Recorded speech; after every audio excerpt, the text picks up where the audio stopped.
I am Hannah Hayes, and I am a co-director for Night of January 16th, and I am also a senior BFA theater education major. And my name is Ben Burke, and I am a co-director for Night of January 16th, as well as a senior BFA theater education major. So the Night of January 16th is a 1930s courtroom drama in which a woman, Karen Andre, is put on trial for the murder of her lover, Bjorn Faulkner. It is thought that Bjorn Faulkner had actually committed suicide, but there are facts in the case that suggest that Karen Andre actually murdered him. So that's what they're trying to prove. I love this show personally because it's like so different than anything Hardin-Simmons has ever put on stage before, because the jury is actually involved in the verdict. They decide whether she's guilty or not guilty, and then there are two alternate endings. So for me, it's just extremely different than anything else we've done personally, I know of. It's super different. It's super cool that the audience gets pulled to be the jury. There's 12 jury members every night, so 12 people get pulled. So it's this totally new element that we don't know what's going to happen or what they're going to say. And then the two endings, it's super awesome, and it's just such a cool thing to kind of watch the whole thing progress. Yeah, it's just so much fun. Personally, I feel like there's no black and white on if she did it or not. And so it's very much of makes you look inside of yourself and be how do we judge or perceive other people?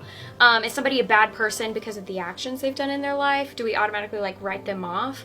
And it's just really do we believe people deserve second chances? Or sometimes our perception is just different from other people.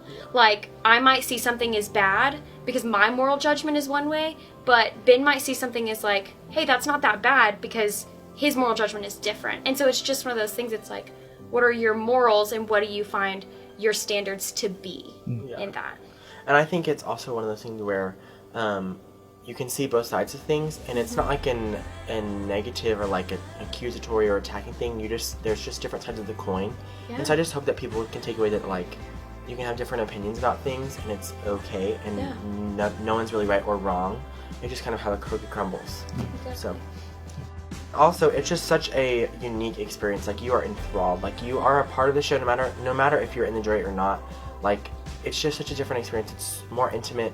People are sitting in the audience, the witnesses are sitting in the audiences, and so they're with you in real time. Yeah, so it's just such a super cool experience, and just something that's never been really done here while we've been here. Yeah. So it's just super interactive because we literally transform the entire room to feel like the 1930s, and we adjust the lights, and we have really cool light fixtures and everything like that, and so it's just really stylized, and so there's only so much that we can feel sometimes with the 1930s, but I feel this really encases you in the feeling and the mood of what it was in this time period. And once the audience gets here, I feel like that's when the show will be complete, because we can't really do the show without the audience. Yeah, so because you're a part of it. Yeah.